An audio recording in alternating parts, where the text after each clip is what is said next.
Հայաստանի բանկերի միջոցով ֆիզիկական անձանց անունով արտերկրից ստացված փոխանցումների ծավալը այս տարվա մարտ ամսին կազմել է $426.5 միլիոն։ 2024-ի մարտի համեմատ արձանագրվել է ստացված փոխանցումների ծավալի անկում $17.4 միլիոն կամ 3.8%։ Տվյալները հայտնում էին Կենտրոնական բանկից։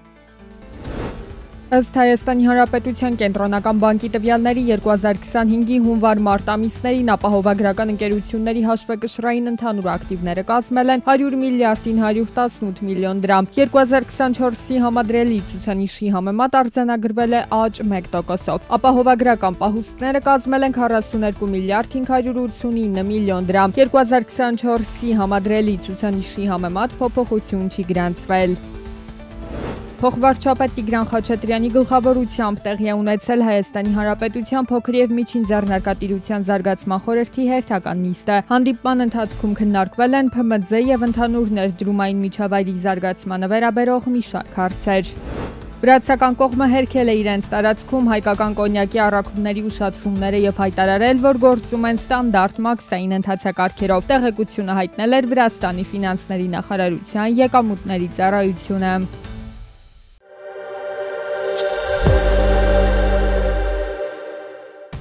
Եվրամիության անդամ երկրները սկզբունքորեն համաձայնել են ստեղծել 150 միլիարդ եվրո ընդհանուր բյուջեով անվտանգության գործողություն Եվրոպայի համար հիմնադրամ Եվրամիության պաշտպանությունն ուժեղացնելու համար։ Մարտին Եվրահանձնաժողովի կողմից առաջարկված հիմնադրամը կֆինանսավորվի համատեղ փոխառության միջոցով և վարկետ կտրամադրի Եվրամիության անդամներին և այլ երկրներին, հատկապես Ուկրաինային, իրենց պաշտպանությունն ուժեղացնելու և եվրոպական զենքի արդյունաբերությունը զարգացնելու նախաձեռնությունների համար։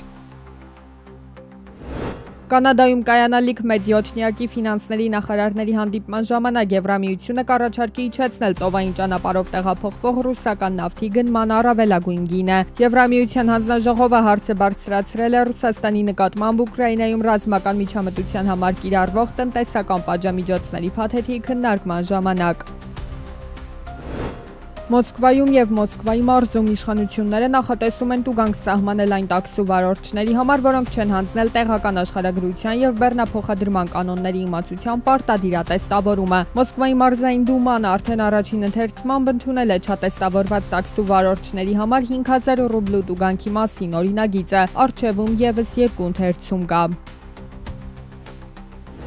Հնդիկ ոսկերիչները մտադիր են դադարեցնել Թուրքիայի և Ադրբեջանի հետ գործակցությունը։ Ըստ հինդու պարբերականի Հնդկաստանի թանկարժեք քարերի և ոսկերչական իրերի միության հայտարարության մեջ նշված է. «Առևտուրը դադարեցնելով մենք միասնության և վճռականության հստակ ուղերձ ենք հղում, ամրապնդելով մեր արդյունաբերության դերը որպես ազգային հպարտության հենասյուն»։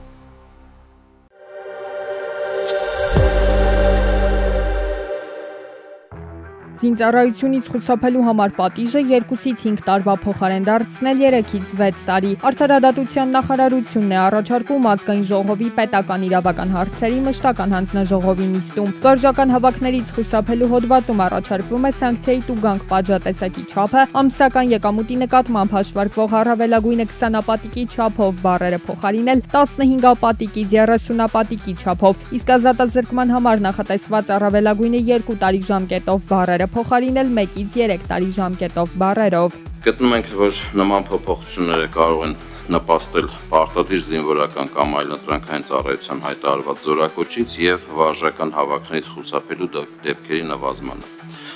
Բացի այդ, նախագծի ընդունման դեպքում քրեական օրենսգրքի 461-րդ հոդվածի առաջին մասը միջին ծանրությունից կդառնա ծանր հանցագործություն, ինչը հնարավորություն կտա իրավապահ մարմիններին պարտադիր զինվորական կամ այլ ընտրանքային ծառայության կամ հայտարարված զորակոչից խուսափելու հանցակազմի հասարակ տեսակի դեպքում ևս գործադրել օպերատիվ հետախուզական գործունեության մասին օրենքով եւ քրեական դատավարության օրենսգրքով նախատեսված օպերատիվ հետախուզական մի շարք միջոցառումներ եւ գաղտնի քննչական գործողություններ, ինչը ներկայումս հնարավոր չի, քանի որ միջին ծանրության հանցակազմը իրենց ներկայացնում։ 2023 թվականի ընթացքում քրեականորեն սկրքի 461-րդ եւ 462-րդ հոդվածներով նախաձեռնվել է ընդհանուր 1499 քրեական վարույթ, իսկ արդեն 2024-ի ընթացքում ընդհանուր 1779 քրեական վարույթ։ Օրակարգային մյուս հարցը վերաբերում է տրանսպորտային միջոցի մասերի գողությանը։ Ըստ այդմ, եթե գողությունը կատարվում է դրսի հատվածից, ներքին գործերի նախարարությունն առաջարկում է դիտարկել որպես միջին ծանրության հանցանք, ոչ մեծ ծանրության հանցանքի փոխարեն։ Հետևաբար հանցանք կատարած անձը կտուգանվի 20 ապատիկից 50 ապատիկի չափով կամ հանրային աշխատանքով 150-ից 270 ժամ տևողությամբ կամ ազատության սահմանափակման ըստ դեպքերի 1-ից 3 տարի, 2-ից 5 տարի եւ 1-ից 2 ամիս ժամկետով։ Միաժամանակ օրենքի նախագծի ընդունումից հետո դատական պրակտիկայում առավել մեծ հնարավորություններ կստեղծվեն նշված հանցատեսակի քննության ընթացքում նոր հանցագործություններ կատարելը կանխելու նպատակով կալանավորումը որպես խափանման միջոց կիրառելու համար։ Տրանսպորտային միջոցից կատարված գողությունների թիվը տարիների ընթացքում գրեթե անփոփոխ է մնացել։ Նախարարությունը կարծում է, պետք է խստացնել պատասխանատվությունը աճի միտումը կանխելու համար։ Ըստ վիճակագրության, մեկ անգամ նման գողություն կատարած անձը պարբերաբար դիմում է նույն քայլին, անգամ դատական գործընթացից հետո։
Հայաստանի կենտրոնական բանկը քննարկում է զեղծարարության ապահովագրության մեխանիզմներ ներդնելու հնարավորությունը։ Այս մասին հայտարարել է կենտրոնական բանկի փոխնախագահ Արմեն Նուրբեկյանը։ Աշխարհում սա անվանում են զրոյական պատասխանատվության քաղաքականություն։ Դրա նպատակն այն է, որ մինչև որոշակի գումար խնդիրը լուծվի ինստիտուցիոնալ եղանակով։